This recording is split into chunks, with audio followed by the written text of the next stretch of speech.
Yeah, thanks so much for having us. Congrats on the book, The Butterfly Effect. This is your first book, right? First one, man. Yeah. Congratulations. It's always a big deal when your first book comes out. What was the feeling like when the package came in the mail? It's probably like you got two or three of them at once. And you're like, oh my God, I'm holding the hardcover of this thing I've been working on. But it's been like 2 or 3 years you've been working on it? It's been 2 years. It's been 2 years. Let me tell you, like I had to order. I didn't get 2 or 3 copies. Like I had to order it because of the pandemic. It was something with the shipping where I couldn't get it ahead of time. So I ordered it like everybody else. And it's weird. Like when it first went up on Amazon in February, I ordered it. I bought it myself because I was like, well, at least one person bought this book. So, so that was my thinking. I know that was weird, but I was like, well, I got one sale and that was it. So, but it was cool. It was surreal to see, man. It's still surreal. I got it right here and I can't believe that it's actually out, man. It's crazy. I mean, when it comes in the mail and the thing because it's a lot of blood, sweat, and tears to get to it being published because you write it and then the editor has 1 million questions and then the fact checker has 2 million questions and then the lawyer has a couple of questions. Yeah. And at some point you're like, yo, does this ever end? Right? And they're like, and then finally you get the cover. I've had some covers I didn't love. This is a great cover. So I'm sure you're proud of it. So like when you finally held it, were you like, oh my God, it's really real?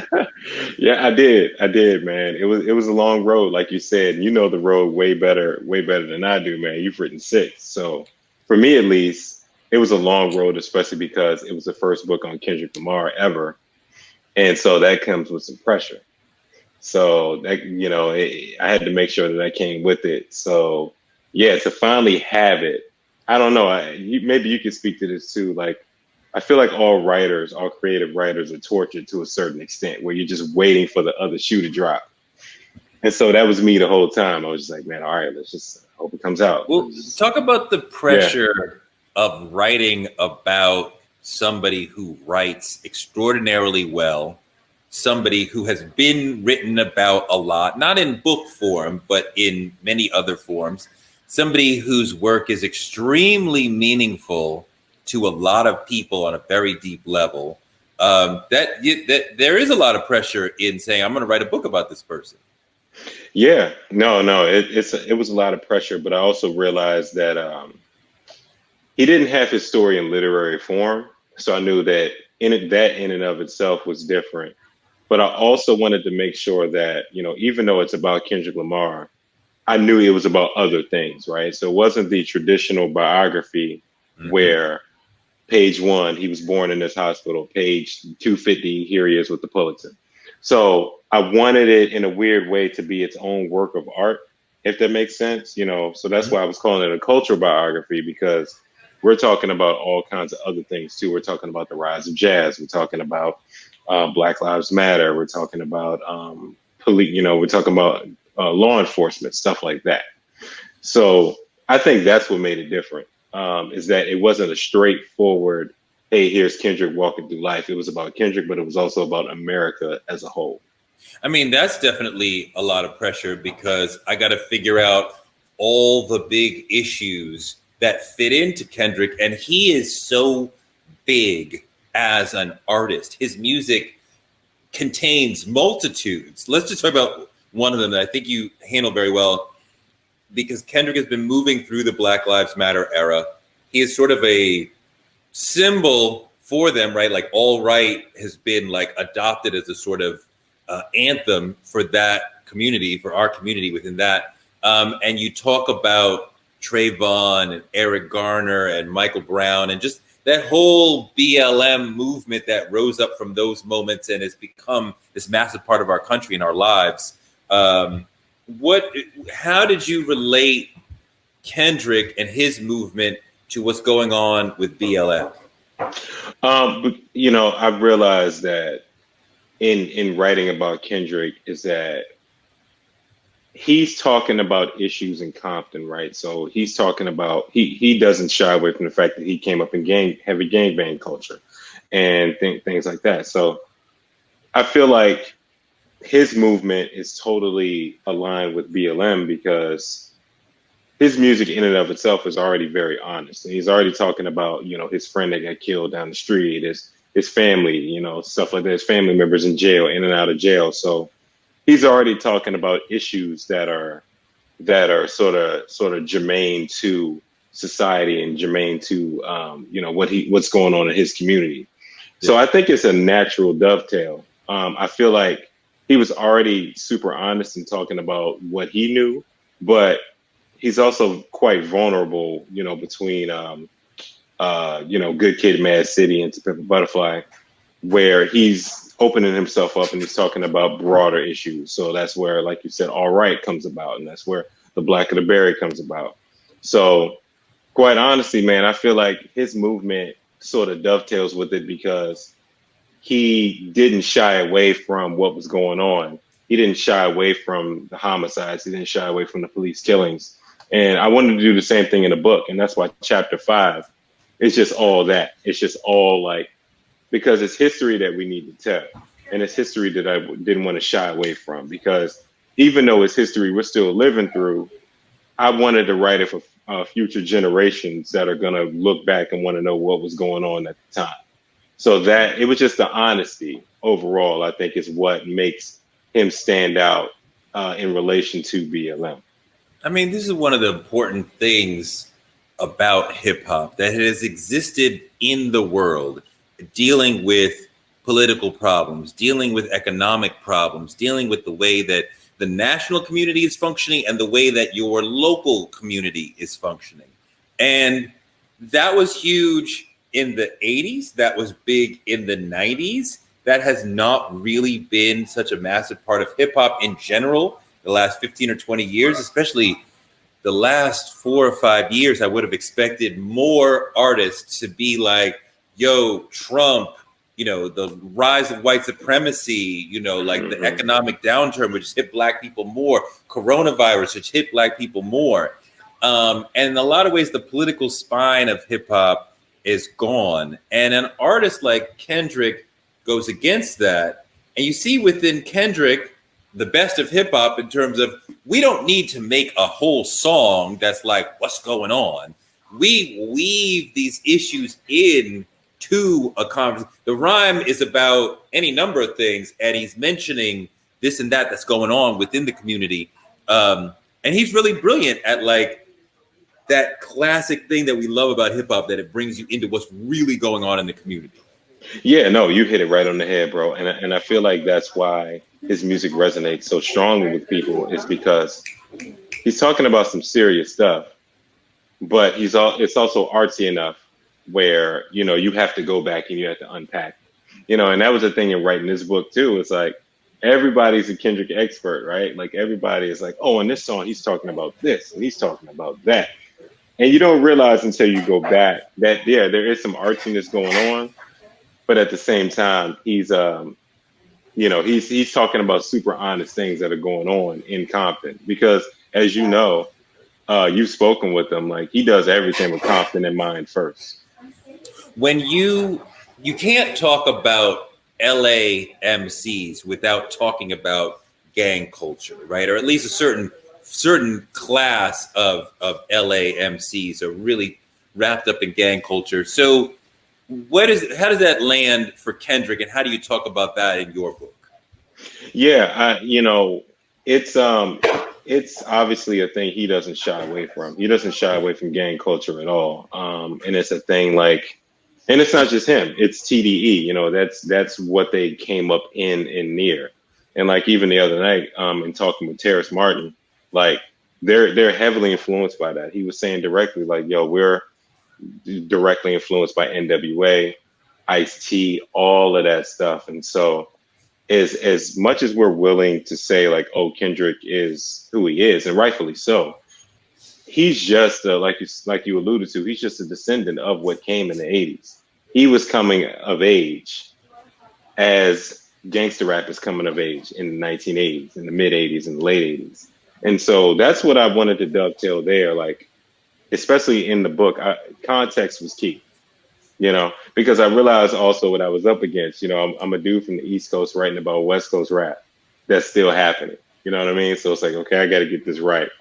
So Yeah, it's just the fact that he doesn't shy away from gangbang culture, but he stops just short. He stops just short. Like he's had family members in there, people in prison as a result, but he doesn't, he stops just short of like claiming a set, so to speak. And so that's what I wanted to get at. You talk about being an East Coast guy, right about the West Coast, and like, yeah, that can be tricky. Yeah. I'm old enough to remember when the West Coast was just really coming up, and you could still write an article about like, yo, their rhymes are not as complex as New York rhymes, and nobody would make that point now, but there was definitely a time when that argument was available to be made. And I remember when a whole class of LA writers started to develop who were like, yeah, I'm from here. And see, you, New Yorker, don't understand when he says da da da da, he really means blah, blah, blah, blah, always with gang culture stuff. But like, oh, wow. Like, I didn't, because New York hip hop is not dealing with that. And so I just wonder how you break through the code as an East Coaster to make sure that you are getting all the things so that you don't have the LA folks being like, he ain't noticed this, he didn't notice that. Yeah, no, that's fair, man. Again, that kind of spoke to that pressure that I was talking about, where when I had moments when I was writing about Compton specifically, I'm like, I'm a journalist first. So I'm like, okay, I need somebody from there talking about it. So in chapter 2 in particular, when I'm talking about Compton, because as you know, like anytime we talk about Compton, it's always written in the same way. Oh, it's this, that, and it's despair. But then it got me thinking, Compton wasn't always that way. Like, what was it like in the 70s? And I also didn't want to discount, families and like community members that are still there who are doing the right thing. So when I came to moments like that, that's when I decided to reach out to Compton OGs, so I have Alonzo Williams in there talking about like Compton in the 70s and the skating rinks and the baseball fields and all that. So that's how I got around it. And if I was researching and I came up on an article, I wanted to make sure it was verified like 5 times because I didn't want people coming for me, and they haven't yet. So I went heavy with the notes section. If you notice, the back of that notes section is it's pretty thick because I didn't want to misrepresent anything.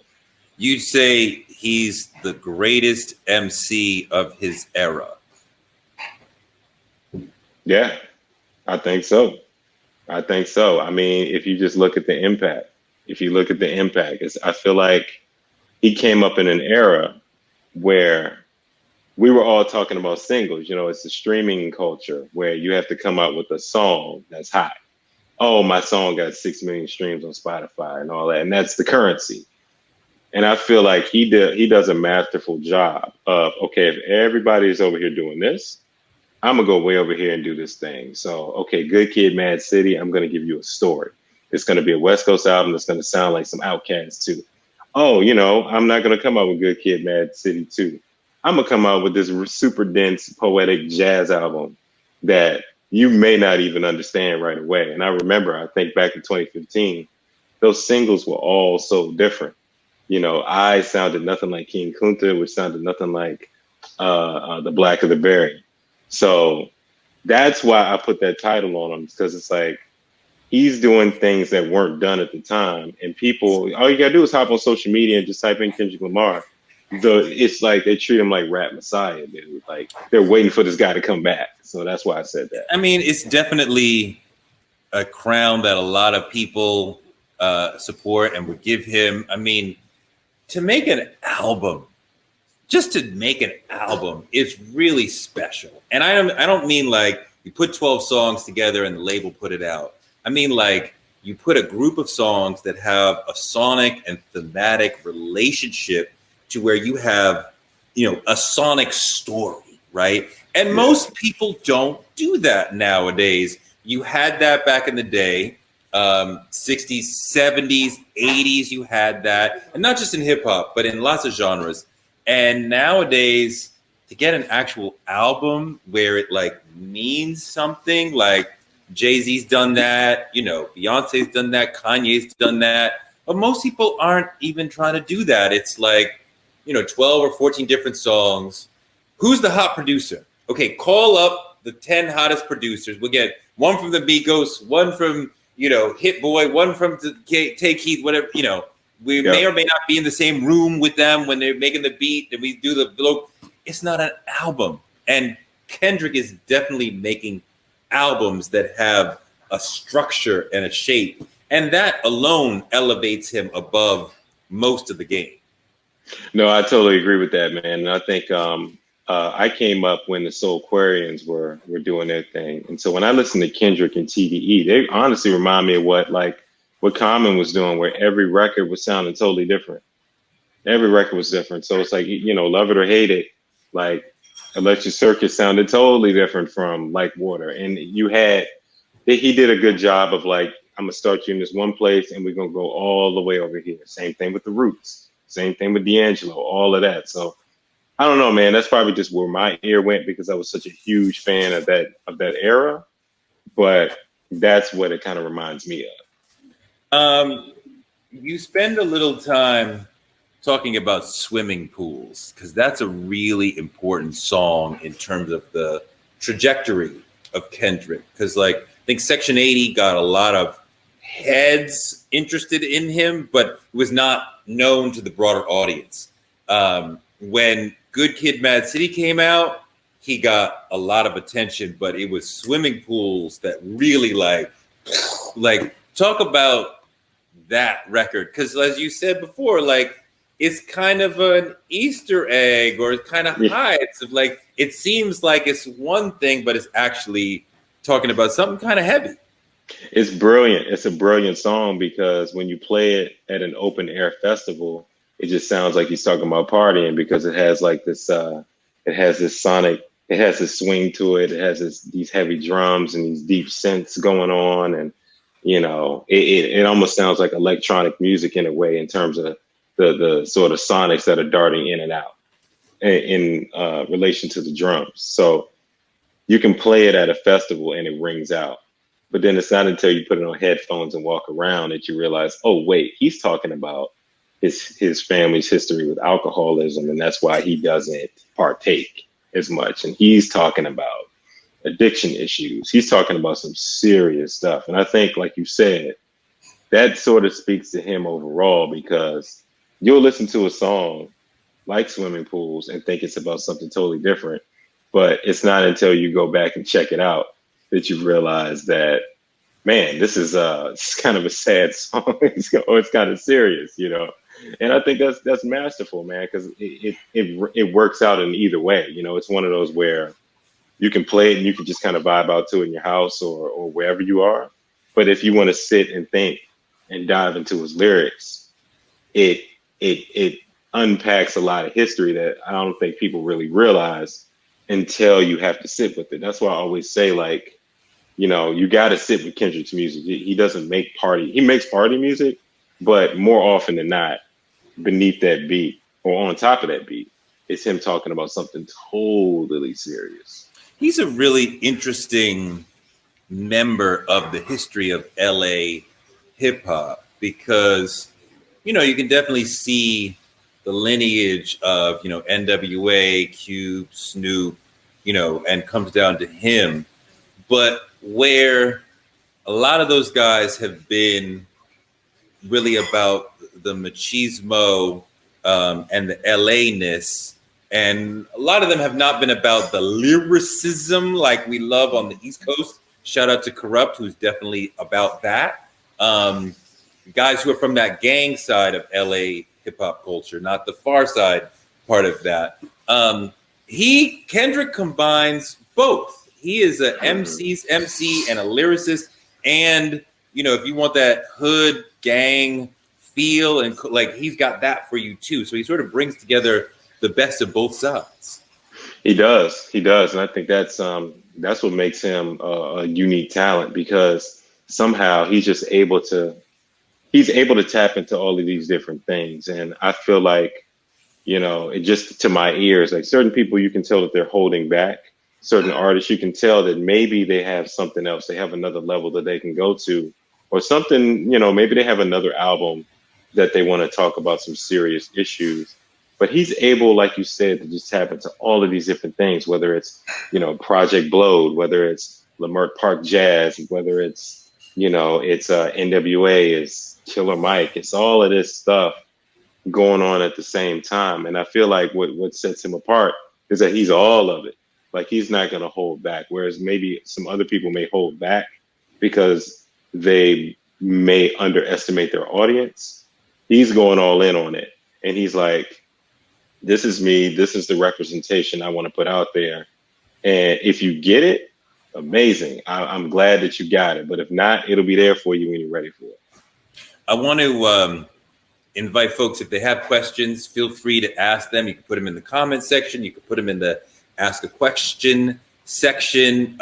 Ben has posted a question I think is really interesting and valuable, because when you are writing something, it's great to discover something, right? To like be on the journey of like researching somebody or something and like learn about them.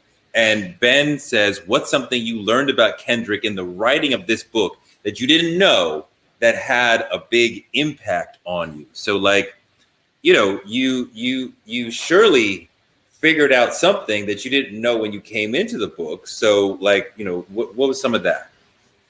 I think the main takeaway that I got from talking to people and just, studying the music and all of that is that this brother, even though he is in all caps Kendrick Lamar, right?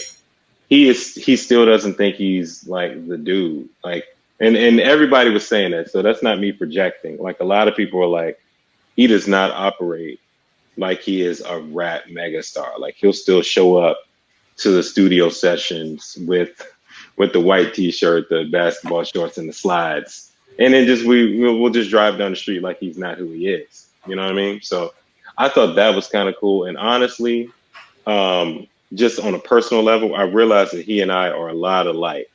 Like, we came up the same way. Like, the only difference is obviously he came up in LA. I came up in Landover, Maryland, where it was the same thing. Like, I noticed in talking to friends and collaborators that they noticed that there was something special to his art super early in the game. Even as he discovered creative writing, they noticed that, okay, this guy's going to go somewhere. It's like his friend Matt Jeezy told me, just stay alive, bro, and you're going to be the greatest and whatnot. So what I realized is that I came up the same way, just as a writer, where I had friends that maybe weren't doing what they were supposed to be doing. They were going to go get into some foolishness. And then when they were going to go do that, then that's when they hit me on the chest, like, nah, go write your little article or go do whatever. And that's the same thing with Kendrick, where it's like he wanted to do all of the stuff because he came up in that culture, but he had friends who saw something in him and realized that, hey, go on and write your raps, man, or go home, just chill out. This ain't for you. So that's the main thing I realized, is that he really has some people protecting him, and he got by on a lot of goodwill and, quite honestly, a lot of luck. Like, there were certain instances where life could have went left for him really quickly, but it didn't, because he had people who hit him, like guardian angels who hit him at the exact time he needed it. It's amazing how many MCs I've heard say that same thing of, I was hanging with such and such, and when we went to really get grimy, they were like, nah, we have Right. nothing else. You have something that you could do. You're nice with this mic. You're nice with this pen, what have you. Don't come with us. And a lot of MCs have said that.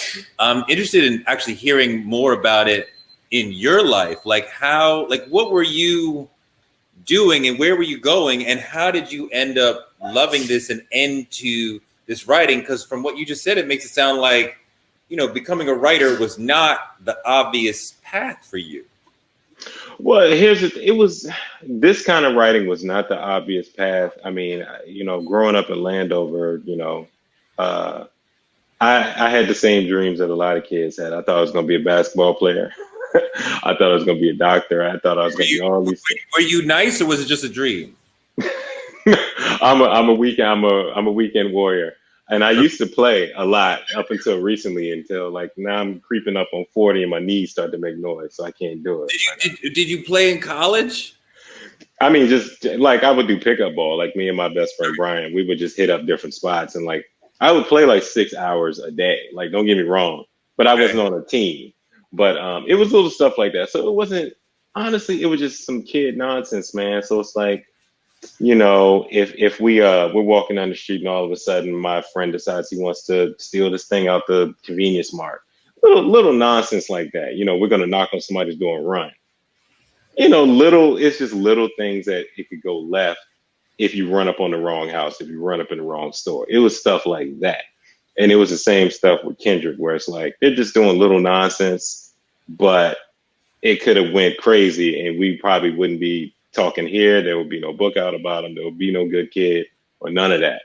Because if he didn't have those people around him, like I didn't have those people around me, I wouldn't be able to write. And so to answer your question, I knew I was always a writer. I was always studying music. Like my cousins always tease me that I've been studying for this moment for like 30 some odd years, because I used to just put on MTV and I'm just going to stare at it all day. So I feel like it was always ordained, but like Kendrick, I had to just work at it, work at it. And I'm still working at it, man. I'm still putting the hours in. So I think that those are the similarities that I saw.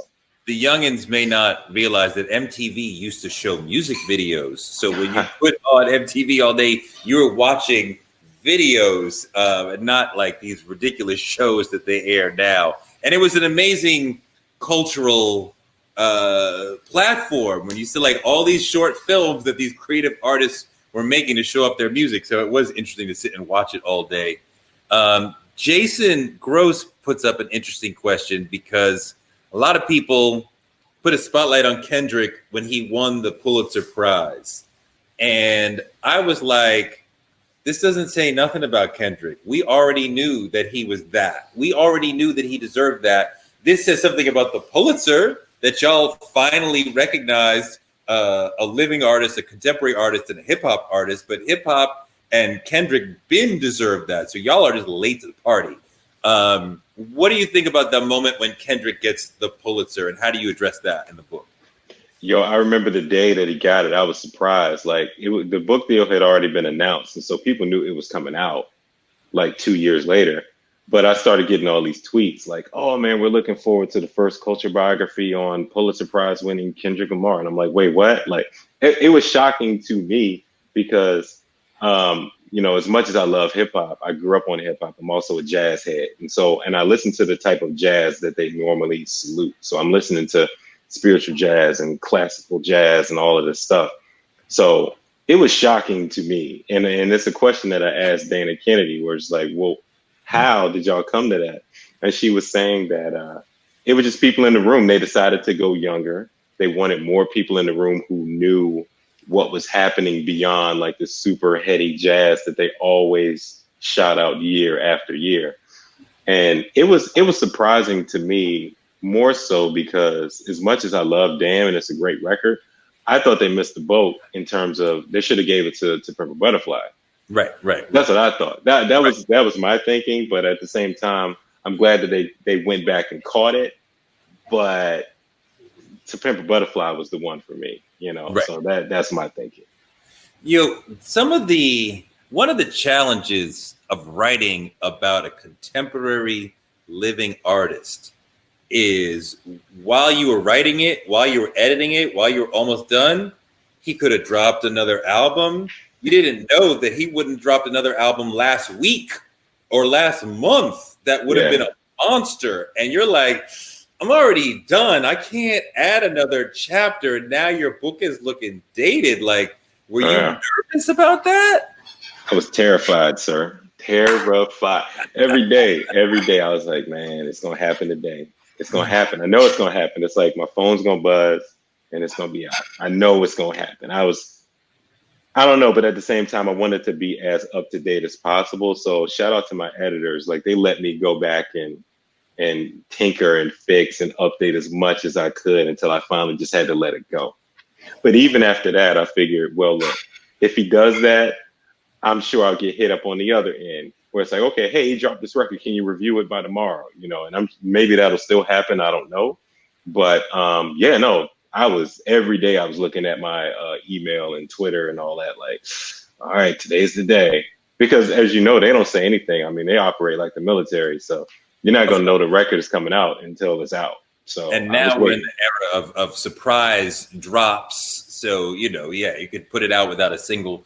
Jessica asked an interesting question. For someone who's not super versed in Kendrick's catalog, where would you advise they start? Are you going to tell her start at the beginning and go album by album chronologically? Or are there different songs that she should use to sort of ease into understanding who he is? Should he start with a later album, and I understand him now and then go back? Like, how should a newer fan dig into Kendrick?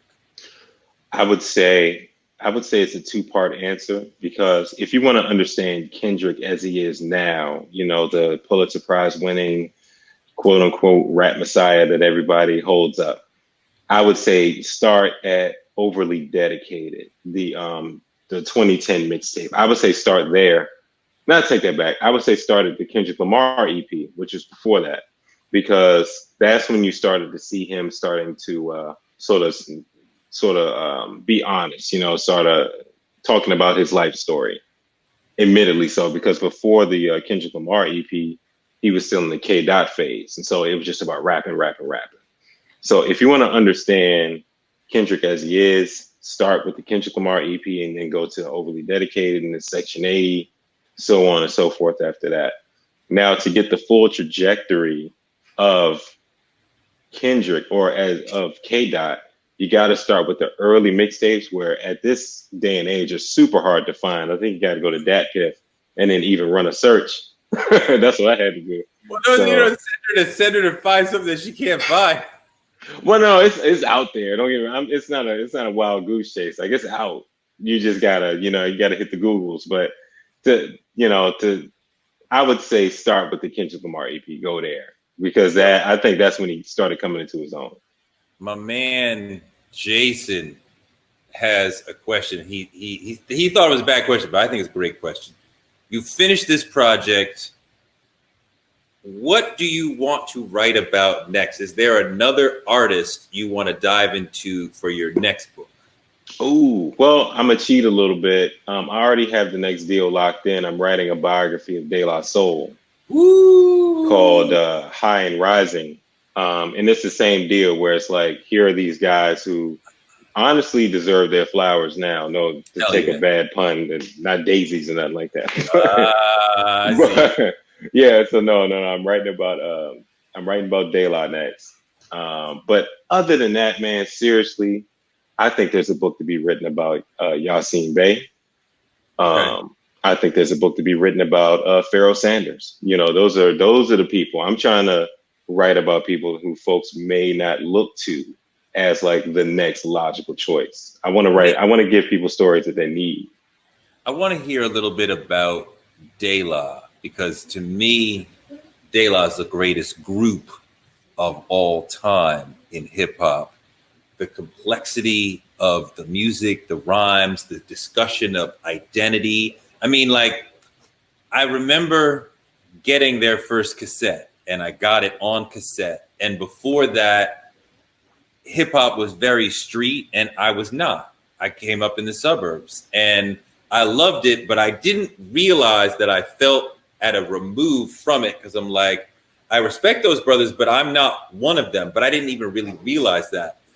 And I remember listening to De La and kind of feeling like, okay, this is interesting. This is arty. Truth be told, I got to the song about frogs and I said, this is some bullshit. And I took the cassette out, I threw it in the back. And then when Potholes in My Lawn came on Yo MTV Raps, I was like, that's some of the hardest shit I ever heard. Dug in the back of my little car, got the cassette back and dug into it. And I started to be like, yo, if I could rhyme and make beats, this is who I would be. And they helped me feel like I was part of hip hop. And Questlove said the same thing. A bunch of other people have said the same thing. So I'm curious, so De La is deeply meaningful to me. Can you talk a little bit about the thesis of what you want to say about De La? I want people to know that De La controlled, or they helped usher in a lot of stuff that is normal now that they didn't get full credit for. Because even when you look at the native tongues movement, right? It's everybody goes to Tribe Called Quest first. Oh, Tribe, and rightfully so. Tribe made incredible music, up until 2016. So, oh wow, shots fired. I liked some of that last album. No, and then when the last album came out, it was 2016, right? Okay. All right, yeah, come on, man. I wouldn't be like not including that album. Okay. Oh, okay. No, I remember that was when the record came out, man. I remember your profile, so there you go. Okay. But people look to Tribe, and I'm like, well, and I always felt like De La is one of those groups where if you know, but they're not, they don't come to mind immediately, So That's what crazy. I want to. That's crazy. It's crazy, but at the same time, though, the reason why I want to write this book is because there is a whole generation of listeners who have not heard De La because their stuff's not on streaming. And so there's a whole, like, by the time the book comes out, there's going to be a whole group of people who have not heard 3 Feet High and Rising. They have not heard Stakes is High, De La Soul is Dead, none of that stuff. De La Soul is Dead is one of the greatest hip hop albums ever made. Yeah, it's amazing. It's an amazing record, but a lot of people don't know about it. That's the thing. Like a lot of, I mean, we know, but there's a lot of folk like, okay, I know some of the stuff, but they know the stuff that they can find on Apple Music, but maybe not stuff that, came out before that under the Tommy deals and all that. Wow.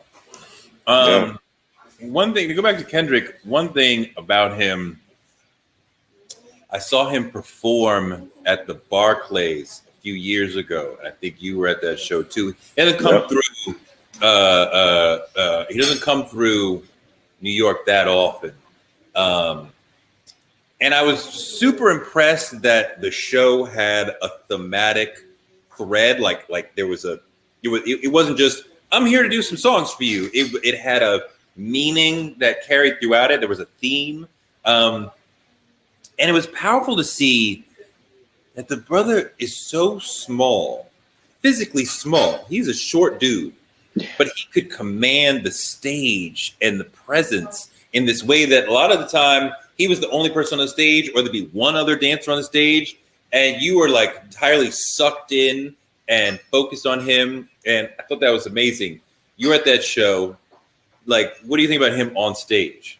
I think, like you said, man, it really takes a special kind of performer to be able to, it's just you on stage. Because I've also been to plenty of rap shows where, the rapper, there, whoever's at the top of the marquee, you still got 10 people on stage with them around the microphone and they're rapping to each other. So I've seen that plenty of times, and every time I'm like, bro, like, where's the lead? I don't know who the lead rapper is. So the fact that he can just stand up there and command a full arena, I mean, full like Barclays, it was sold out. It's crazy. But that show in particular was amazing because, like you said, it had that thematic focus. Damn had just come out, and I felt that for the first time, that was him like fully living his purpose. It almost felt like a victory lap to me, where To Pimp a Butterfly was that record where it was for all of us. It was for Black culture. But damn, even though he was talking about spirituality, he was talking about, trapping to fame and stuff like that. He was still confident, like he knew who he was. He finally was like, this is who I am, and love it or hate it, this is what you're about to get. Katie, and excuse me if I'm not pronouncing your name correctly, has an interesting question. Talk about Kendrick here. De La's coming next. You talk about Mos Def, Yassine Bey, maybe in the future, who knows? So this person wants to know, is hip hop your main area? Are you going to try to cover other things? And you've said a couple of times that you're a big jazz head. Mm-hmm. So I wonder who you love within that realm. And you ever think about doing something a little bit more about jazz?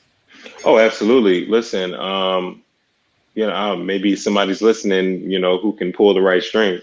I would love to do an Alice Coltrane book. Like, I love Alice. Like, when it's time to play some jazz music around here and put something on the Sonos, I'm playing Alice Coltrane. I'm playing Georgia Ann Muldrow, Micaiah McCraven, but I would totally love to write a jazz book. Like I was just saying, honestly, a little behind the scenes before I locked in De La, because that was always at the forefront of my brain.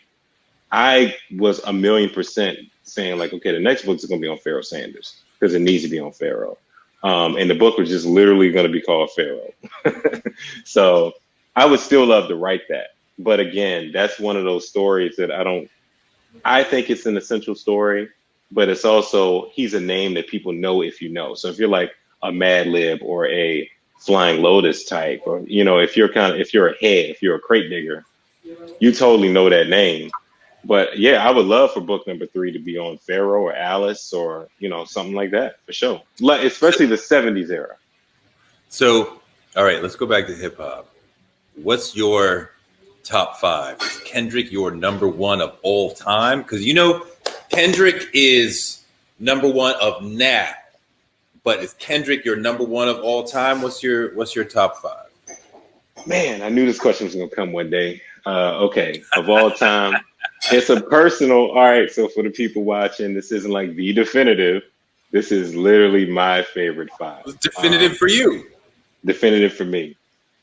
Number 1 for me is still Rakim. It's still Rakim because to me, it was before, lyrical cadence before him, after him. Absolutely. I would say number 2 for me personally is KRS-One. Wow. People forget about Chris. People forget about like the Edutainment album and the Criminal Minded and like those records. Like those records were crazy, but again, it was so long ago that people may have forgotten. The third one is a curveball that I don't think enough people talk about. MC Lyte. Interesting. I think MC Lyte. What'd you say? MC Lyte likes swinging. Hell yeah. Yeah. So that's just again personal, but yeah, no. MC Lyte is my third. Fourth, I'm gonna go again, just personal. I'm gonna go Mos Def Yasin Bey simply because Black on Both Sides is my favorite hip hop album of all time. Like of all time. Like I still play it and it takes me back to that. And 5, I'm gonna go Biggie 5th. I know that might be controversial, but yeah, because it's mad low, son. That's I know, low, I know, and we in Brooklyn. I know. Come on, man. And we in Brooklyn too, yeah. But no, that's my personal. But yeah, when it's time for me to play like hip hop, those are in that order. I'm reaching for those records. I mean, when I think about the complexity, the longevity, the depth, the dopeness of lyrics and songs, like Jay-Z's got to have it for me. And Nas is like right there behind him. And Rakim is definitely up there because, as you said, he changes the game. We weren't doing multisyllabic rhymes. We weren't doing internal rhymes. You weren't doing the philosophical complexity the way you were before Rakim. I also think about Cube as one of the greatest of all time because he's so direct and powerful and, not the philosopher that some of the others I've named are, but my God, the power of him on the mic, and just as to me, the consummate LA figure is so powerful. And I think about Big a lot. Just amazing. I think a lot about I Got a Story to Tell because, he tells the story in 2 totally different ways, which is just like, you just see his personality, his ability to rap it and then talk it and just like who he was as an MC and as a regular guy. And the story combines, like his cool, his seductive game, his gunplay game, how I can switch from lover man to thug in a minute. Don't get it twisted. I love him. I love him for that. I love him for that so much. Yeah, no doubt. It's Yeah, and I know my ranking was a little low, but I had to go with my heart, man. I couldn't fake it. I couldn't fake it, bro. We're in I had to Brooklyn, be nigga. honest. Fucking Biggie's everywhere. Oh my god. I know he right down the street at Fort Greene, the little mural up there. Yeah, man. Oh my god. The murals are everywhere.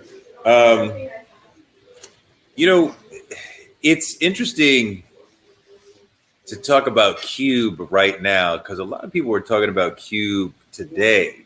Yeah. There's a big firestorm happening right now because he said he had this little contract with Black America, things that we should be demanding from the presidential candidates politically.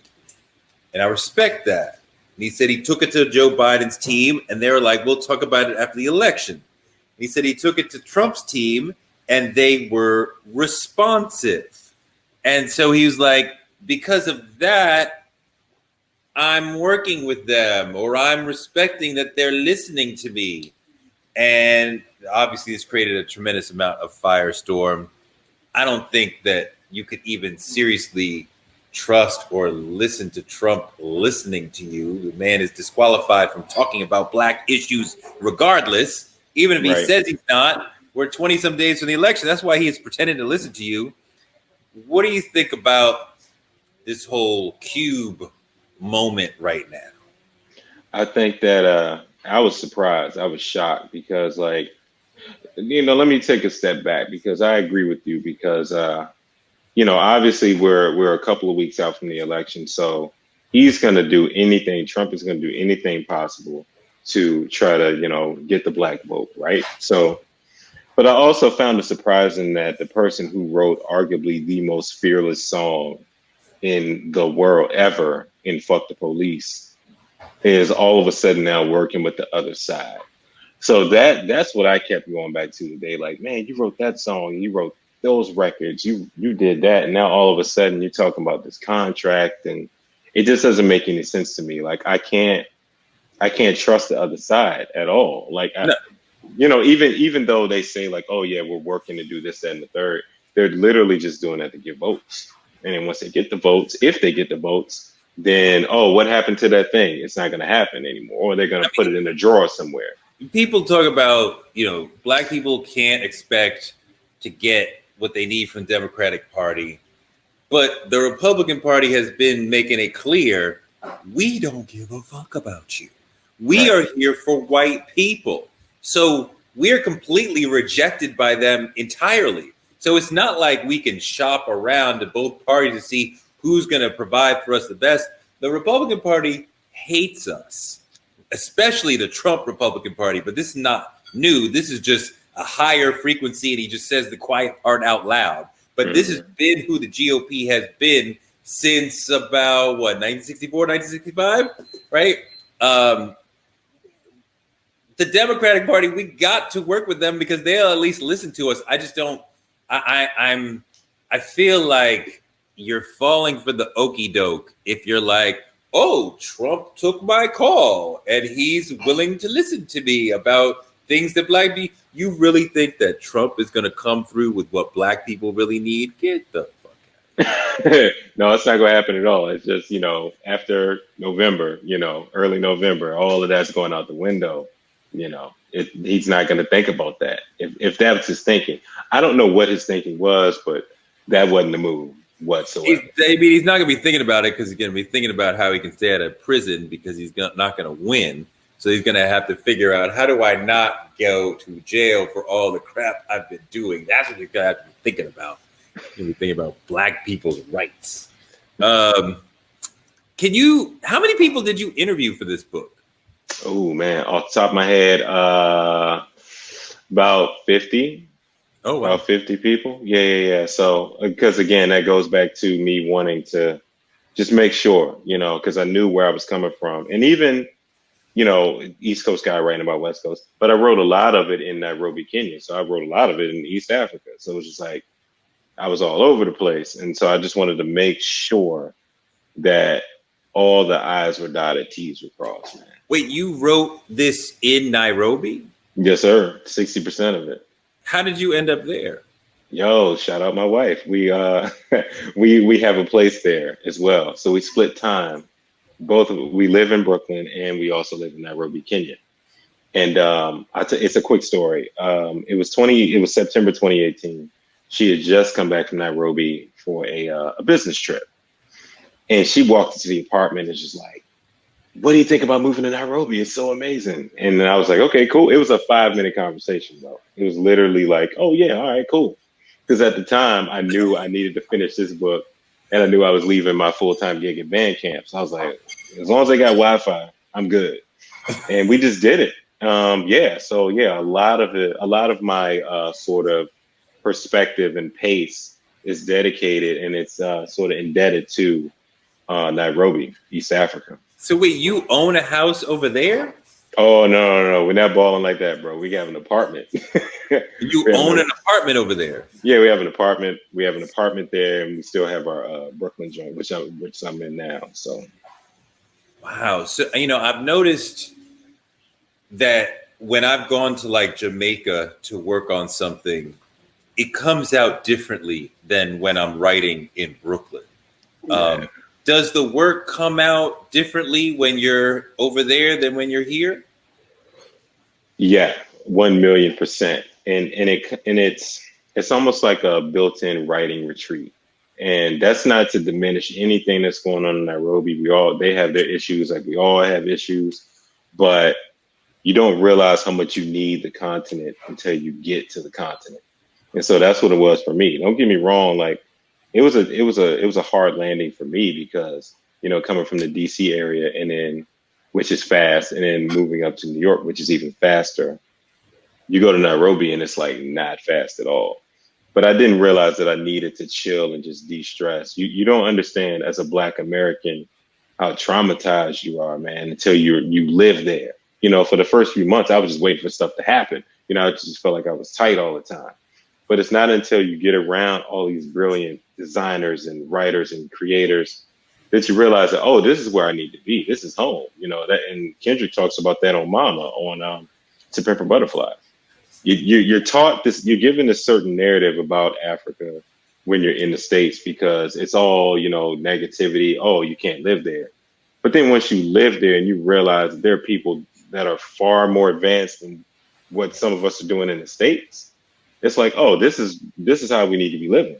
So yeah, a lot of the book is really, really dedicated to my time there. I mean, the time I've spent in Senegal and Ghana, not nearly as long as you've been, but it just made me incredibly proud. It made me feel connected to, the roots, which we are obviously disconnected from. It made me just sort of feel just more connected to a past that I had not, like you were alluding to, like in America, you feel like I should feel at home, but I kind of don't. And you go there and it's like, oh, wow, like this is what it is to feel at home. That said, multiple times when I was in Africa, they call me white man. And I was like, I am not a white man. And they'd be like, you're a stupid American because you are a white man to us. Whoa, I didn't get that. I actually identified as local. When I walk down the street, folks would start speaking to me in Swahili, and I'm just like, I don't know. But at the same time, it was a perfect landing spot. And shout out to all my friends there because they're great. And they really were super helpful with bringing this narrative together. God, I remember going to a nightclub there, and it was like just so beautiful. It was a live band, and there were like 16 horns and 16 percussionists and one. Was that Fela band? No, it was past Fela, but it'd be like that definitely that inspiration. Yeah. And it was like, wow, like this is incredible. Like, wow. Yeah. No, it's a vibe, man. So we still got our spot, and we're probably gonna go back in January because my wife started a business called Live Africa. So yeah, so we got to live in Africa. What does Live Africa mean? What is that about? Oh, she works in impact investing. So she's trying to set up. Well, excuse me. she is setting up a fund for women-owned businesses in East Africa because there isn't a lot of support for them there. And so she launched the whole company. Her name, she's a founder and CEO. Her name is Mabinti Karoma Moore. And yeah, she's been in it for a long time. She's a whole MVP out here. See, you need to Airbnb your Nairobi spot so writers from America can go over there while y'all are over here. So are you trying to say that's what you want me to do so you can so for book number 7 you could be like, maybe my kids are already in online school, so we could just do it from over there, it's whatever. Book 7, just give me a little shout in the acknowledgments, man. Like shout out to Marcus's apartment. That's it. No problem. Anything else you want to let the folks know about Kendrick before we wrap this up? I would say, obviously he's a very confessional writer. Just, he's super honest about his work. He's super honest about himself. And he's still creating the thing. Even though we all love what he's done, he still doesn't think he's made his best work yet. And he operates in that way, the whole hustle like you broke mentality that they live by. So I would say just stay tuned because more likely than not, the best is yet to come for that brother. Thank you. I think the best is more likely to come in the future from you as well. Congratulations on this book, The Butterfly Effect, a deep look at Kendrick Lamar and his career. Congratulations to you on your first book. Can't wait for the De La book. Thank you. I really appreciate y'all. No doubt. Thank you, Marcus. Congratulations on the book. And thanks, Touré. And thanks, everybody, for coming. We'll see y'all soon. All right. Peace.